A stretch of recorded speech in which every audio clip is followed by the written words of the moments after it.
everyone, my name is Angeli and today I will be talking about the effects of prebiotic diet on food decision making in overweight adults. The authors of this study aim to discuss how prebiotics can help improve gut-brain microbiome communication to improve homeostatic and hedonic brain functions in obese adults, a group which, as of 2023, now makes up to 30.7% of the population, according to NIDDK. There has been a surge in allergies and chronic conditions related to the gut, and data has indicated that the gut microbiome may play a role in these conditions, specifically an imbalance in the gut microbiome. According to the CDC, obesity is a common and serious problem that impacts our nation's health and economy. Approximately 1 in 5 children and 1 in 3 adults struggle with obesity, and it's been proven that children with obesity are more likely to have obesity as adults as well. And we should care because a deeper understanding of the gut-brain axis and its interconnectivity to other bodily systems can help us develop alternate treatments to traditional medications for obesity whose benefits are sometimes outweighed by the side effects. And we know that by targeting high caloric food craving and unhealthy eating behaviors, we may be able to treat and prevent the obesity pandemic. The gut microbiome has been implicated in feeding behavior through modifying gut-brain crosstalk, so for example through short-chain fatty acid production.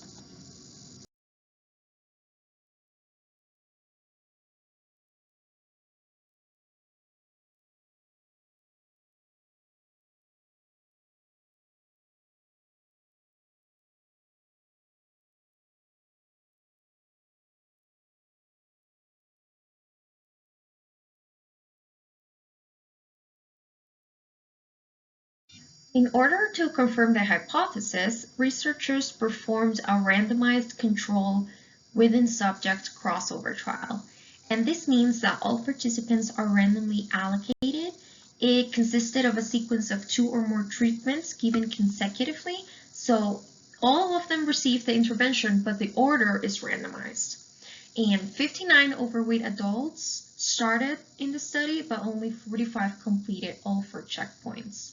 And participants received both the Verum, which is the prebiotic fiber consisting of 30 grams of inulin, or placebo, and placebo because, as I mentioned before, participants received both, and placebo consisted of 16 grams of maltodextrin. The treatment was for 14 days each, separated by a washout period of 14 days. The MRI was done in an event-related design, assessing wanting food and art respectively, and further on we will touch on the results. But basically, participants were presented with 4 sets of images across 4 sessions, and each stimulus was shown for 4,000 milliseconds with the question, how much do you want this now? And it was followed by a response period, then by an interstimulus interval with a 500 millisecond jitter until the next stimulus was presented. And wanting ratings were done on an 8-point Likert scale, with 1 being not at all and 8 as absolutely. Also, blood and feces samples were obtained in fasting state to assess serum short-chain fatty acids, gut hormones, inflammatory markers, and more. Microbial analysis was done using 16S rRNA gene profiling, where DNA was extracted, genes were amplified by PCR, with which they constructed a library, followed by a paired end Illumina sequencing, and then the raw data was analyzed and processed in a FASTQ format. This figure better shows the within-subject crossover design of the study. At the top portion of the figure, we can see the checkpoints that I was referencing to in the previous slides. So T0 means screening, and this part is randomized. BL1 and 2 mean baselines that were taken for the participants. FU1 and 2 are follow-ups, and T6 assess additional follow-up. Things like dietary habits, lifestyle factors such as gastrointestinal quality, sleep, physical activity, and mental health were assessed in each checkpoint. So basically, walking you through it, first, participants would provide stool sample and underwent fasting blood draws. Then, anthropometric measurements, which are bodily measurements such as height, weight, blood pressure, and body fat, were taken. This was followed by the participants receiving a standard breakfast shake, which was then followed by an MRI assessment.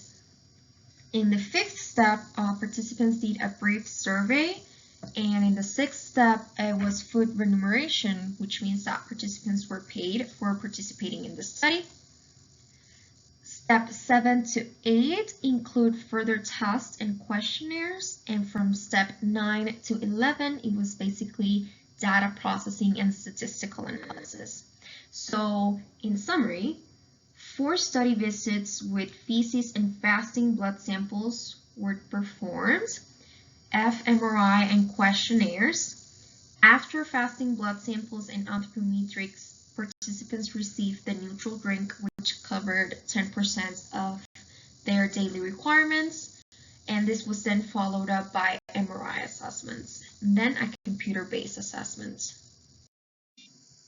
After the assessments were performed and the data was analyzed, we found that overall wanting and liking rates were higher for food rather than art stimuli. Food evaluation activated large parts of the reward network of the brain. At a behavioral level, individuals' overall wanting scores were not different after the 2-week prebiotic intervention, contrary to the hypothesis. However, explanatory analysis did show that prebiotics led to a lower overall wanting rate, and participants reported desiring less high-caloric food after prebiotics. Additionally, they noted that a decrease in body fat and lipid markers after placebo compared to prebiotics, which this was definitely not something I expected. However, BMI and blood pressure did not change significantly. Also, prebiotic intervention led to an increase in stool frequency, which detected a decrease in richness in alpha diversity, and there were abundance changes in families like actinobacteria and firmicutes, and we're gonna go over the microbial shifts in a little bit. In this figure, we can see behavioral and neural responses to food and art stimuli in overweight adults during decision making. This is the part that was taken from assessments and mostly MRI. So A and B are behavioral responses, while C and D show neural responses to food and art stimuli in overweight adults during decision making. So in figure A, participants responded to food with higher wanting scores compared with art, meaning that they desired more of the food.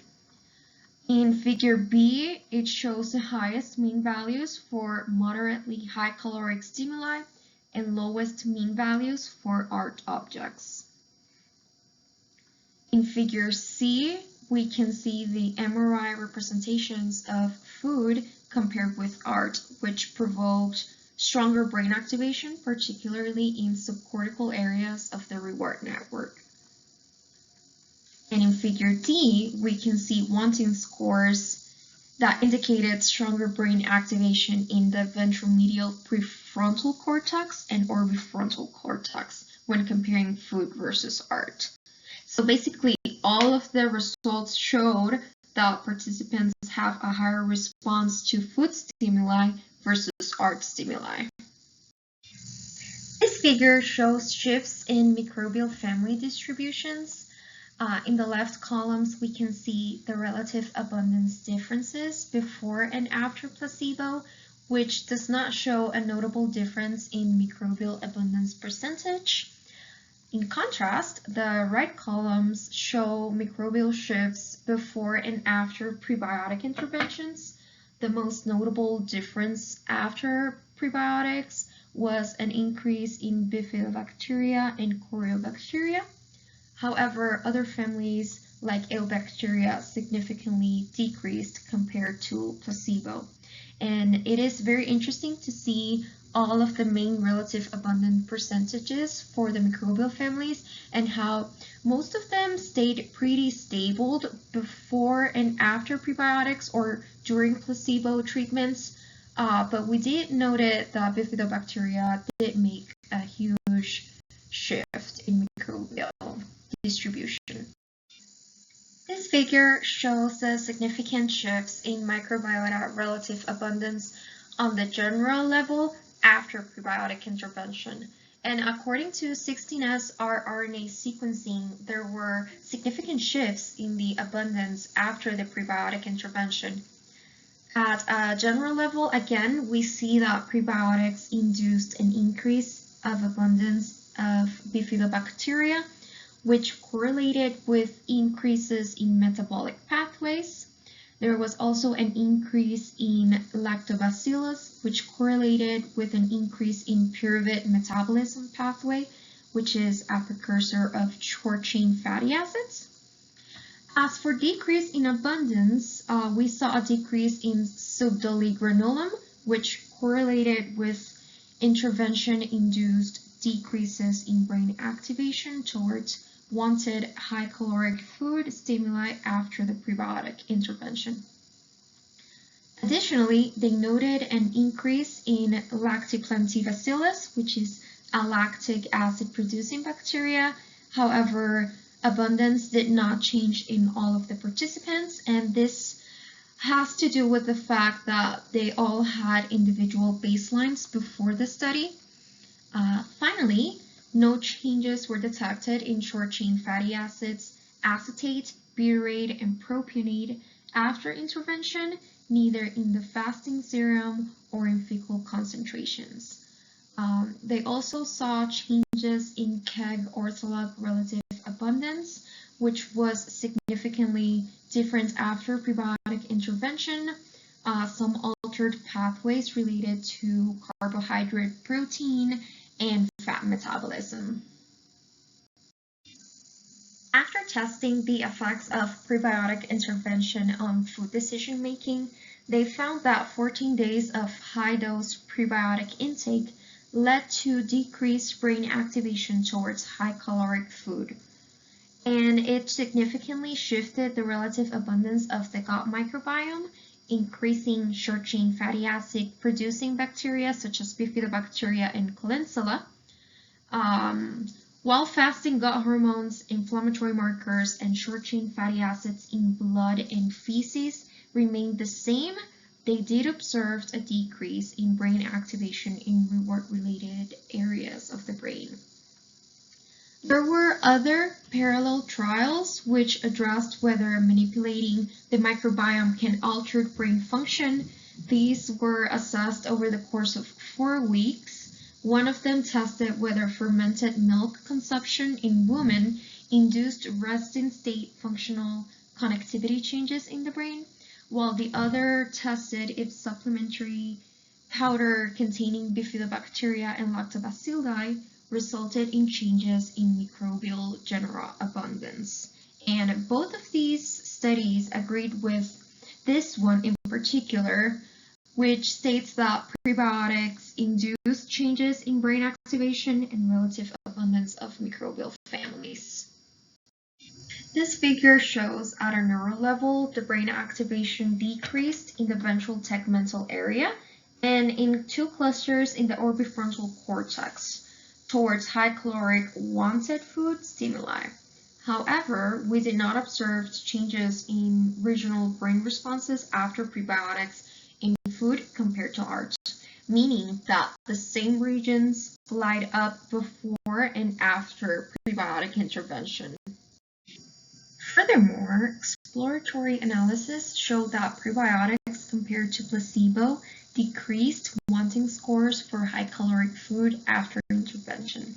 Participants reported decreases for very low and very high caloric content as well as for plants after prebiotic.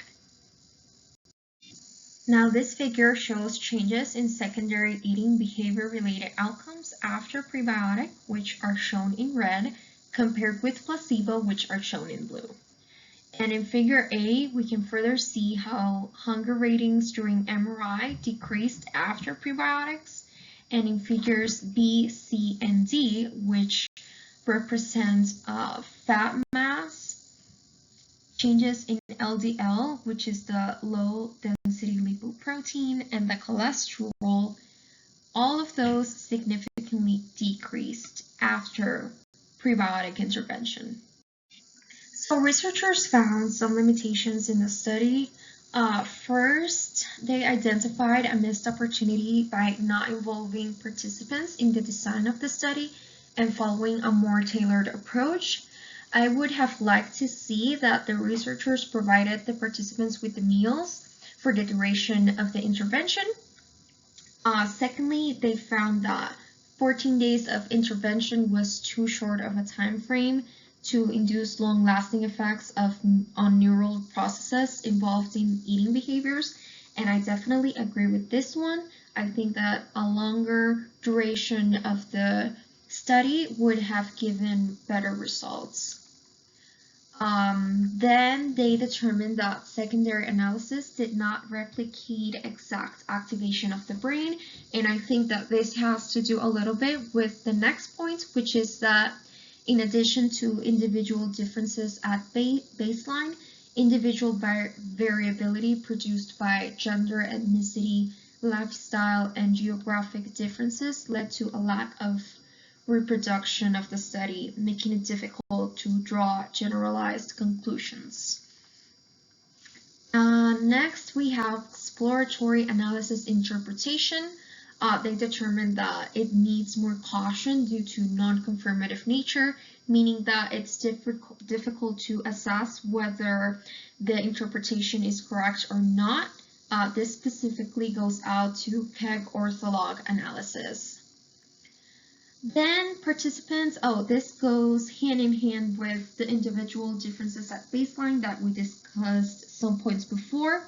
Participants for this study were mostly Western, educated, industrialized, rich, and democratic, meaning that this is not enough variability in the sample size to make representations on the population. I would definitely suggest including more different types of populations in the study to see how they would react to the treatment. So before this study, we already knew that targeting unhealthy eating behaviors is crucial for preventing and treating obesity. And from this study, we gathered that supplementary prebiotics had positive effects on reward-related food decision-making, and that we can use neuroimaging, next-generation sequencing, and multiomics to examine functional microbial changes. This paper's findings strengthen the hypothesis that dietary prebiotics cause a reduction of reward-related brain activation in response to high-caloric food stimuli. And I would love to see future research on how prebiotic treatments could lead to less invasive approaches to obesity. In conclusion, this study showed that prebiotic intervention did attenuate reward-related brain activation during food decision-making. However, the data obtained did not conclude that prebiotic treatments induced changes in the brain response were beneficial for behavioral control, and this goes back to the fact that the study was too short of a time for it to give long-lasting results. Nevertheless, 16S rRNA analysis suggested the possibility of a mechanistic link between prebiotic dietary intake and changes in short-chain fatty acid production, gut mobility, and reduced reward activation of the brain during food decision-making. So further research is required to determine the long-term effects of prebiotics on the brain response to behavioral control. I'll leave you here with some questions. I would love to hear your thoughts on this article. I found it very fascinating and think it's going to open a lot of doors for alternative treatments for obesity. If you have any questions, please don't hesitate to ask on the discussion boards. Thank you for listening, and here are